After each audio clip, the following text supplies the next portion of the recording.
Finally phone पे बात हो ही गई, तो चलो ट्रेल की ओर चलते हैं। ये जो ट्रेल है आज उसको डिस्कवर करते हैं, देखते हैं क्या है, क्या बना रखा है यहाँ पे। गाड़ी के लिए रास्ता बंद, आप गाड़ी नहीं ले जा सकते, पैदल जाना हो जाओ, साइकिल पे जाना हो जाओ, पर गाड़ी नहीं। यू सपोज टू वॉक, आपको पैदल चलवा के ही मानते हैं। ये भी एक अच्छी बात है, जब आप ट्रैवल कर रहे हैं, रोड ट्रिप कर रहे हैं, आप खूब वॉकिंग करते हैं, दिन भर चलते हैं। हाँ साइकिल पे हेलमेट यूज करते हैं। हाँ, तो अगर आप साइकिलिंग करने आ रहे हैं तो मेक श्योर कि आपके पास हेलमेट ज़रूर हो, क्योंकि अगर पुलिस पकड़ लिया बिना हेलमेट के साइकिल चलाते हुए, तुरंत मोटा फाइन दे देंगे आपके हाथ में, और जो कि आपको भरे बिना पीछा नहीं छूटेगा। चाहे बड़ा हो, बूढ़ा हो, बच्चा हो। चाहे बड़ा, बूढ़ा, बच्चा, जवान, कैसा ही हो। इफ़ यू आर बाइकिंग, आपको यू गॉट दिखाते टू हैं हैव द आगे। Helmet on your top. वो गए उस पे। तो कुछ लोग हैं यहाँ बाइकिंग कर रहे हैं, तो आप देख सकते हैं उनको बाइकिंग करते हुए। अंकल आंटी टाइप में कुछ कुत्ते घुमा रहे हैं।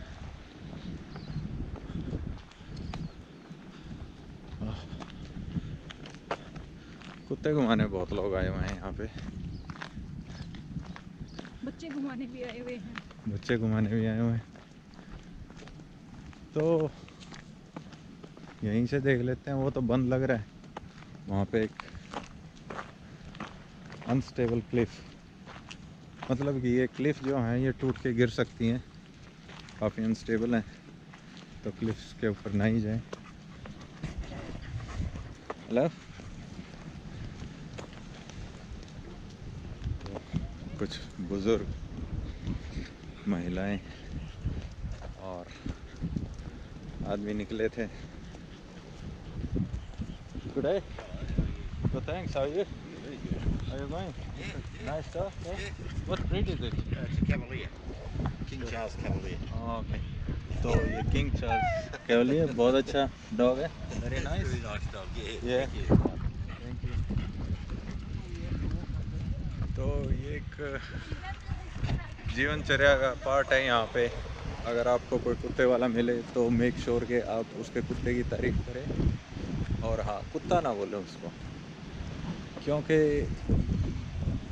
कहने में थोड़ा अजीब लग रहा है, बट उनका एक तरह से बेबी है ये, मतलब ये कुत्ता नहीं है, उनके साथ रहता है, सोता उठता बैठता है, तो वो एक फैमिली मेम्बर की तरह बन जाता है, एक पार्ट हो जाता है फैमिली मेम्बर का, बहुत इम्पोर्टेंट, और काफ़ी इमोशनली अटैच हो जाते हैं अपने अपने पेट्स के साथ।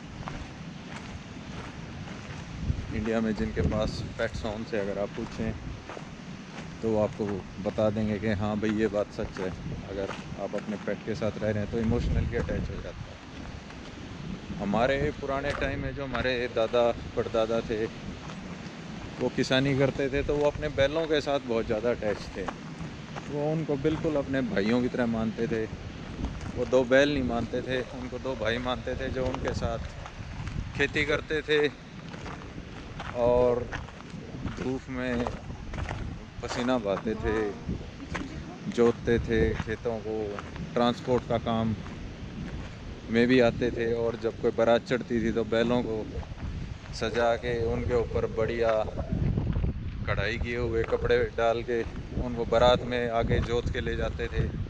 बारात में भी ट्रांसपोर्ट का भी काम वही करते थे। तो जो किसान लोग थे उनके लिए जो बैल की एक रोल था, कुछ कुछ वैसा ही रोल आज के दिन डॉग्स का यहाँ पे ऑस्ट्रेलिया में बूढ़ों के साथ है, क्योंकि बच्चे इनके दूर दूर रहते हैं, अगर पास नहीं है तो पेट्स ही साथ हैं, वही संभालते हैं इनको। बेचारे बोल नहीं सकते बट कोशिश पूरी करते हैं।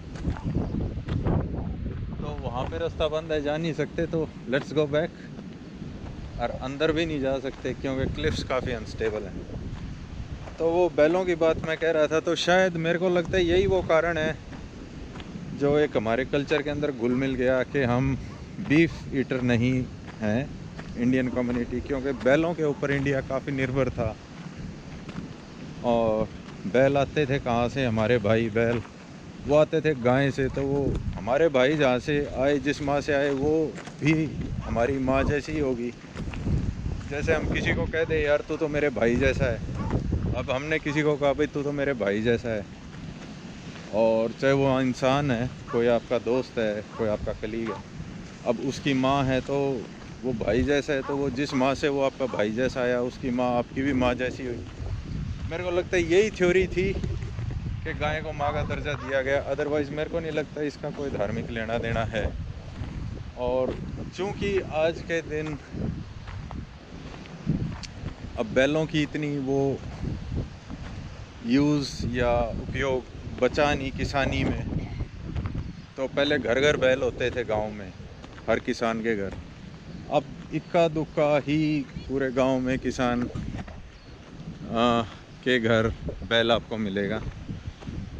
तो ख़ासकर जो युवा पीढ़ी है जो फ़ौरन आ जाते हैं, दे डोंट नो कि भाई बैलों का क्या महत्व है या था।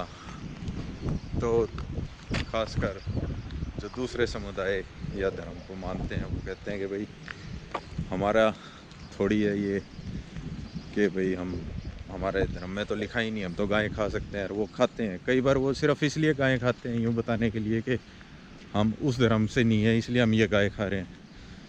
लेकिन अगर उनके दादे परदादे किसान हैं या थे, तो उनसे पूछो कि क्या आप गाय या बीफ खा सकते हैं, तो वो मना कर देंगे, कह देंगे आप हमारी गर्दन काट दो, हम हमारे भाइयों को नहीं खा सकते। और जहाँ से भाई आए माँ, उसको तो बिल्कुल ही नहीं। बट अब इंडिया में इसको एक पॉलिटिकल रंग दे दिया जा चुका है, जो कि बहुत शर्मनाक चीज़ है। अब क्या किया जाना चाहिए इसके बारे में मैं कुछ ज़्यादा क्लियर तो हूँ नहीं, बट मेरा जो माइंड है वो तो यही है। यही मैं कह सकता हूँ कि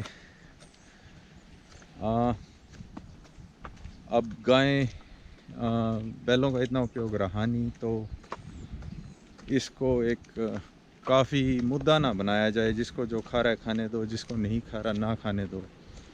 रिस्पेक्ट करो एक दूसरे की। जो नहीं खाने वाला है उसको मत बताओ कि हम खाते हैं, या उसके सामने मत खाओ बड़ा शान से कि भाई हम तो खाते हैं, देखो हमें तो कुछ नहीं होता, हमें तो भगवान। ऐसी बातें ना करो। और जो खाने वाले हैं, जो नहीं खाते, उनको ना पुश करो कि भाई आप ना खाओ, भाई तुम्हारा जी में खाओ, तुम्हारा जी में है ना खाओ। तो ये एक सम्मान की बात है, एक दूसरे का सम्मान करें, उनकी रहन सहन का, खान पान का। बस यही मैसेज है मेरी तरफ से। तो एनीवे आओ वापस अपने ट्रैवल के मुद्दे पे आते हैं। काफ़ी हो गया ये गाय वाला मुद्दा, अगर किसी को ठेस पहुंची हो तो सॉरी।